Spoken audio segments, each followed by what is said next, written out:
Hello friends, hope you are all fine and doing well. We are into the discussion of this book called What I Talk About When I Talk About Running by Haruki Murakami.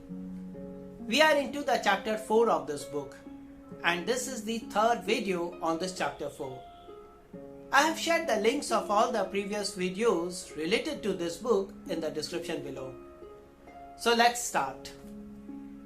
In this part of this chapter, Murakami talks about some of the realities of our life and what all it takes to become a successful writer or whatever we want to achieve in our life. He first describes the writing process. Murakami says that writing and finishing a novel for him is like a manual labor. Although it doesn't involve heavy lifting, running fast, or leaping high, most people, though only see the surface reality of writing and think of writers as involved in quiet, intellectual work done in their study.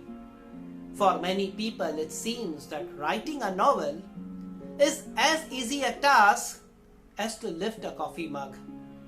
But it is only when one tries their hand at it that one can find that it is not as peaceful a job as it seems.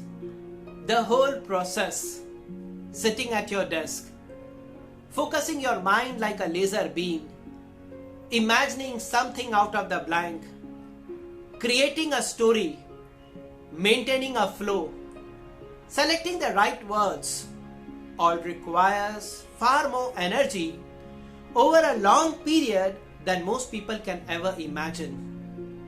You might not move your body around, but there's a grueling, dynamic labor going on inside the writer. Everybody uses their mind when they think, but a writer puts on an outfit called narrative and thinks with his entire being.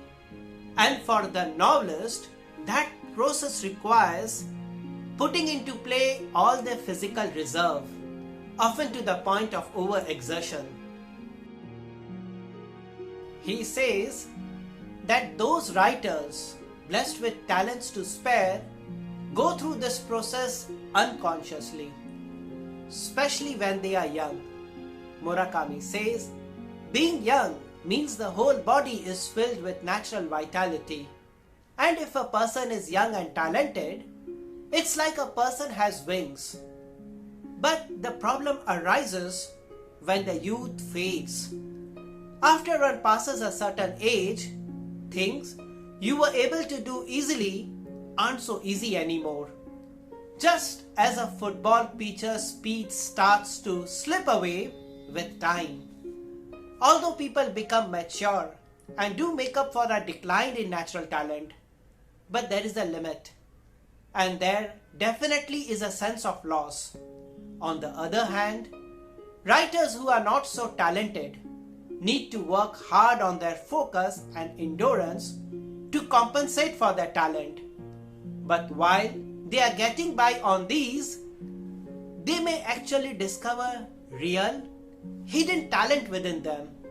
He says that late booming writers have all gone through this similar process.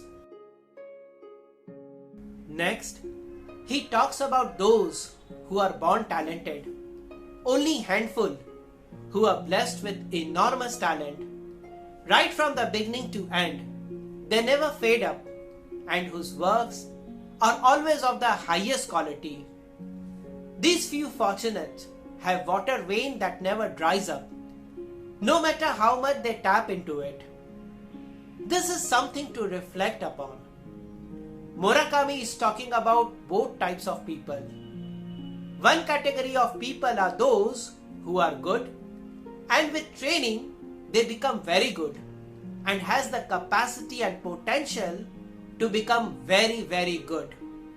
But there are those who have God-gifted talents. Although all successful people have to work hard and nothing in life comes easily, but there is one special category which is right at the top where only very brilliant and best mindset who are born giants and are exceptional, legendary figures. They have God-gifted talents. Murakami takes the names of few, saying that it is hard to imagine the history of literature without figures like Shakespeare, Balzac and Dickens. Last, he talks about the remaining majority of writers who can't reach such heights and have to supplement what's missing from their store of talent through whatever means they can. Otherwise, it's impossible for them to keep on writing novels of any value. The methods and directions a writer takes in order to supplement himself becomes part of that writer's individuality, what makes him special. So we will stop here. To sum up, in this part, Murakami talks about the various categories of writers and the factors upon which their success depends. Although this is true for almost every profession, and here are the key learnings and summary of this part of video. Number 1. People who are young and talented are like those who have wings. So if you are young, this is the best time to work hard on your career and life.